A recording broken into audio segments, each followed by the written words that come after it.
Wait, new what just dropped? You mean to tell me while I was out there pondering the ocean that none of my subscribers told me about about the Perucetus? Actually, one did. Thank you, Steph. But nobody else? Oh my god, I can't believe it. Okay, so I know I'm like a month late to the game here. But let me have my moment. Jumping into it, they found a couple vertebrae of the Perucetus, which is cool because they compared that to other vertebrae and they realized like, oh my god, this guy looks like this. That looks like a fin or like a foot. There's like a fluke, like a manatee. It's pretty cool. Look at that smile. Yeah. Anyways, so they found the vertebrae, which I think is cool because Alamosaurus. When they found the Alamosaurus vertebrae, at first they're like, "Ah, my, this is like a tree stump," and then they realized, "Oh my God, it's a vertebrae. It's an animal. It's the Alamosaurus." So, anyways, all that to say, basically, the vertebrae were thicker and denser than any other known whale vertebrae, leading to these types of estimates, right? So you got 85 to 340 tons. Now that would be like comparing a pebble to a boulder. Uh, that's a pretty big range right there. But bottom line up front, if it's a weight of 180 tons, then the species as a whole could have been heavier than the modern blue whales. That could is actually really, really interesting because modern blue whales weigh somewhere like 199, 200, I think is what I saw earlier, tons. And if this 180-ton boy is like smaller or larger than average, obviously that's going to throw off the measurements. Also, I have to save this picture. Hold on. Yeah, let's just don't worry about any of that. It has a transparent background. Do you know how useful that is for YouTube videos?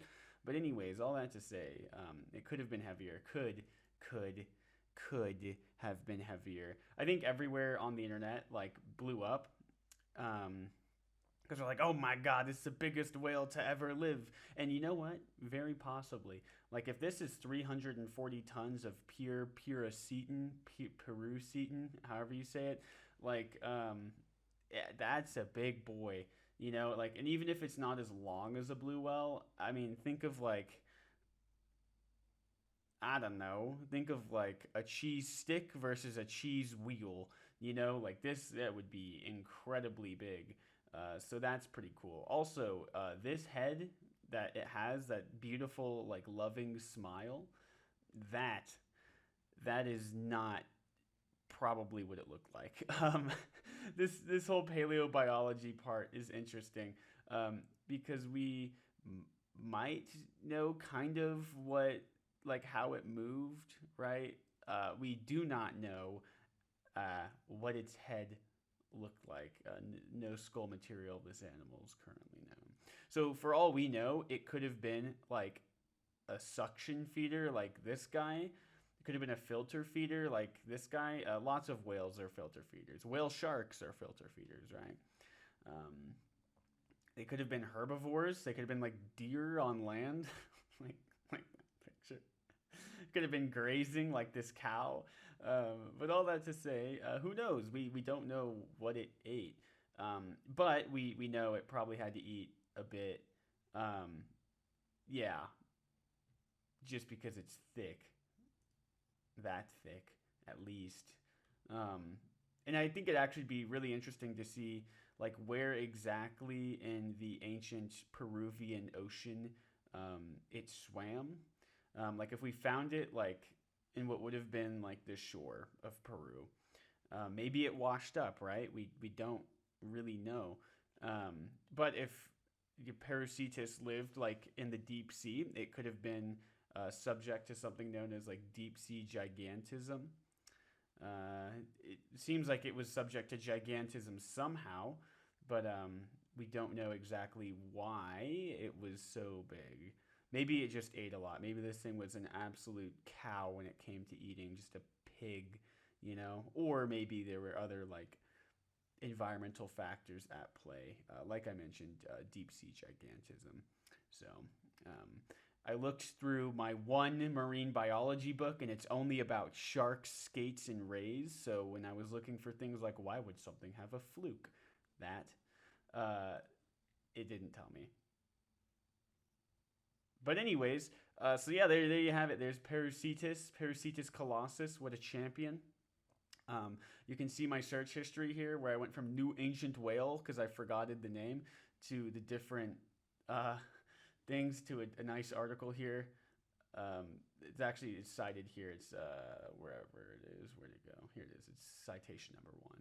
There's why it's purple. But yeah, it's pretty interesting. I always like it when new animals. I'll just put it on this guy so I can talk for a sec. I always like it when new animals are found, just in general, because I think it's so interesting to see how in the past things were, and just how different that is to today. Because we ain't see no Perucetus right now. Perucetus, however you say it, we don't see that around. We don't see our friends like Alamosaurus around. It's tragic, but it's true. So yeah, our Earth has gone through many complex and cool phases of its, I guess, evolution, and it's cool to see what once was, because who knows, one day things will be very different on Earth, and maybe they'll look at us and be like, humans, they were a thing. That's crazy.